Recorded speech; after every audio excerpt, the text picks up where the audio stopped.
शरीराची प्रतिकारशक्ती वाढवण्यासाठी, हाडं मजबूत करण्यासाठी, त्याचप्रमाणे जर वजनाचा त्रास असेल, तर तो सुद्धा कमी करण्यासाठी हे लाडू आवर्जून हिवाळ्यामध्ये आणि पावसाळ्यामध्ये बनवले जातात आणि हे पारंपरिक पौष्टिक लाडू आहेत. तर आज मी एकदम पटापट असे बनवून तयार होणारे कुळथाचे लाडू बनवणार आहे. नमस्कार, मी आरती आणि आरतीज किचनमध्ये तुमचं सगळ्यांचं खूप खूप मनापासून स्वागत. तर हे लाडू बनवण्यासाठी पहिल्यांदा इथे मी 2 वाट्या कुळीथ घेतलेले आहेत. हे कुळीथ जे आहेत ते स्वच्छ निवळून असे घेतलेले आहेत. ह्याला हुलगेसुद्धा म्हणतात. त्याचप्रमाणे हॉर्स ग्रॅम असंही नाव आहे ह्याचं. आणि पावसाळ्यामध्ये ना ह्याच्यापासून खूप वेगवेगळ्या रेसिपी बनवल्या जातात. कुळथाची आमटी केली जाते. कुळथाची पिठी ही तर कोकणामध्ये सगळ्यांच्या घरी पावसाळ्यामध्ये वरच्यावर बनवली जाते. तर आज मी इथे लाडू बनवते. पहिल्यांदा कुळीथ व्यवस्थित नीट करून घेतलेले आहेत. वेचून घ्यायचे आहेत. आतमध्ये दगड वगैरे असेल तर तो काढून टाकायचा. त्याच्यानंतर एक पॅन घेतलेला आहे आणि पॅनमध्ये इथे 2 वाटी हे कुळीथ घालून आपल्याला व्यवस्थित असे भाजून घ्यायचे आहेत. कुळीथ भाजायला विशेषतः लोखंडाची कढई किंवा ॲल्युमिनियमची कढई वापरायची. म्हणजे व्यवस्थित असे भाजले जातात कुळीथ. तरी व्यवस्थित असे परतून हे भाजून घ्यायचे आहेत. कुळीथ भाजत आले ना की त्याचा रंगसुद्धा चेंज होतो. त्याचप्रमाणे वास पण येतो. घरभर वास सुटणार कुळीथ भाजत आले की. तुम्ही बघू शकताय कुळथाचा रंग चेंज झालेला आहे आणि मस्त वास पण सुटलेला आहे. तर इथे कुळीथ भाजून झालेले आहेत हे. थंडगार करून घ्यायचे आहेत आणि थंडगार झाल्यानंतरच मिक्सरला लावायचे आहेत.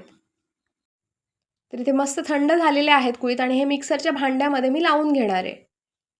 कुळथाचं जे पीठ आहे ना, शक्य तेवढं बारीक मिक्सरमध्ये करून घ्यायचा प्रयत्न करायचा. पण थोडंसं जर खसखशीत राहिलं ना, तरी काही प्रॉब्लेम नाही. लाडू छान होतात आणि नंतर चाळून वगैरे घ्यायची गरज नाही आहे हे जे पीठ आहे ते. तर इथे छान असं बारीक झालेलं आहे पीठ. आता इथे मी पॅन घेतलेला आहे आणि अर्धी वाटी तूप घेतलेलं आहे. हे लाडू बनवण्यासाठी मी इथे अर्धी वाटी तुपाचा वापर करणार आहे. आणि अर्धी वाटी तूप घेतलेलं ना, त्याच्यातलं 2 चमचे तूप पॅनमध्ये घालून घेतलंय. आणि आपल्याला जे ड्रायफ्रुट्स आतमध्ये घालायचे असतील ना, ते मी इथे घालून घेतलेले आहे. वाटीभर ड्रायफ्रुट्स घेतलेले आहेत सगळे मिळून. आणि तुपावर खमंग असे भाजून घेतेय. आपल्याला जे ड्रायफ्रुट्स आवडतील ना, ते ड्रायफ्रुट्स आतमध्ये घालायचे आहेत आणि जर तुम्हाला ड्रायफ्रुट्स आतमध्ये घालायचे नसतील तर स्किप केले तरीसुद्धा चालू शकतं. तर इथे खमंग असे ड्रायफ्रुट्स भाजलेले आहेत आणि हे सगळे मी काढून घेतेय. अर्धा कप जे तूप काढलेलं ना, त्याच्यातलं उरलेलं जे तूप आहे ते इथे मी घालून घेणार आहे. पण त्याच्यातला 2 चमचे मी बाजूला ठेवून देते, कारण हे सगळ्यात शेवटी आपण वापरणार आहोत. तूप मस्तपैकी गरम झाल्यानंतर आतमध्ये हे पीठ, कुळथाचं पीठ घालून घेतेय. आणि व्यवस्थित असं परतून हे भाजून घ्यायचं आहे. हे पीठ भाजायला जास्त वेळ लागणार नाही, कारण आपण पहिल्यांदा कुळीथ व्यवस्थित असे भाजून घेतलेले आहेत. पटकन असं हे भाजलं जाणार आहे. इथे छान असं हे पीठ भाजत आलेलं आहे. आता उरलेलं जे 2 चमचे तूप ठेवलेलं आहे ना, ते पण मी आता घालून घेते.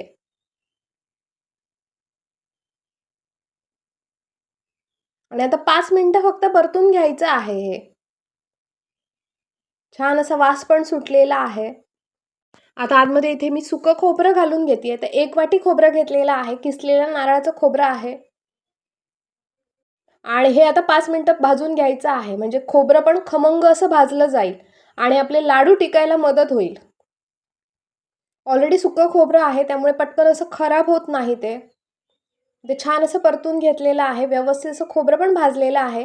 त्याच्यानंतर जे ड्रायफ्रुट्स मी भाजलेले ते वाटीभर ड्रायफ्रुट्स होते. त्याच्यातली अर्धी वाटी किंवा अर्धी वाटीपेक्षा जास्त ड्रायफ्रुट्स मी इथे घालून घेते आतमध्ये आणि थोडे बाजूला हे ठेवून देणार आहे. ड्रायफ्रुट्स आतमध्ये घातल्यामुळे ना चव छान येते लाडवाला. हे सगळं घालून झाल्यानंतर आता गॅस बंद करून घेतलेला आहे मी आणि गॅस बंद केल्यानंतर आतमध्ये वेलची पावडर घातलेली आहे. वेलची आणि जायफळाची पावडर 1 चमचाभर घातली आहे. आणि इथे 1 वाटी गूळ घेतलेला आहे. हे 1 वाटी गूळ आतमध्ये घालून घेतेय. हा जो गूळ आहे ना, हा व्यवस्थित असा हा पिठाबरोबर मिक्स करून घ्यायचा आहे. आणि गूळ आतमध्ये गॅस बंद केल्यानंतरच घालायचा. गॅस चालू असताना गूळ घालायचा नाही आतमध्ये. इथे गॅस बंद करून मी गूळ घातलेला आहे. सगळं व्यवस्थित असं मिक्स करून घेतलं आहे आणि वर झाकण ठेवून आता थोडंसं असं थंड करत ठेवणार आहे. एकदम थंडगार करायचं नाही आहे. कोमट झालं पाहिजे. इथे मस्तपैकी असं थंड झालेलं आहे. आता हे सगळं मिश्रण जे आहे ते मी मिक्सरमधून फिरवून घेणार आहे. म्हणजे लाडू वळायला सोपे जातात मिक्सरमध्ये फिरवून काढलं की. एकदम सगळं मिश्रण घालायचं नाही, थोडं थोडं घालायचं आहे आणि मिक्सरमध्ये बारीक असं करून घ्यायचं आहे, म्हणजे पटापट लाडू वळता येतील. तर इथे सगळं हे मिक्सरमध्ये लावून घेतलेलं आहे. हे मिश्रण जे आहे ते थोडंसं असं कोमट आहे, म्हणजे हाताला सोसवेल एवढं हे मिश्रण आहे गरम.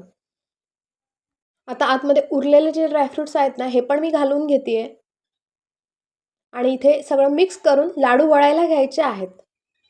आपल्याला ज्या आकारामध्ये लाडू हवेत ना, त्या आकारामध्ये लाडू वळून घ्यायचे आहेत.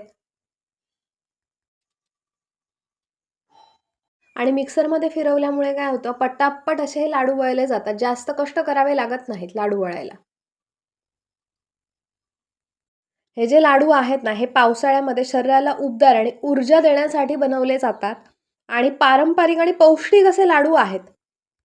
याच्यामध्ये प्रथिनांचं प्रमाण जास्त असल्यामुळे शरीराची प्रतिकारशक्ती वाढते आणि थकवा दूर होतो. त्याचप्रमाणे वजन नियंत्रित राहायला मदत होते. कोणाला कंबरदुखी किंवा सांधेदुखी असेल तर त्याच्यासाठी सुद्धा उपयुक्त आहेत. आणि एकदा हे लाडू बनवले ना, की चांगले 3 महिने टिकतात. आपण हे 3 महिने खाऊ शकतो. तर अशा पद्धतीने इथे माझे लाडू हे बनवून तयार झालेले आहेत. इथे सगळे लाडू मी बनवून घेतलेले आहेत. तर 2 वाटी गुळापासून इथे माझे 25 लाडू बनवून तयार झालेले आहेत. तर आजची माझी रेसिपी तुम्हाला कशी वाटली मला नक्की कमेंट करून सांगा आणि असाच मस्त मस्त खावा, सुशेगात राहा. माझ्या व्हिडिओ लाईक आणि शेअर करा आणि माझ्या चॅनलला सबस्क्राईब करा. Thank you.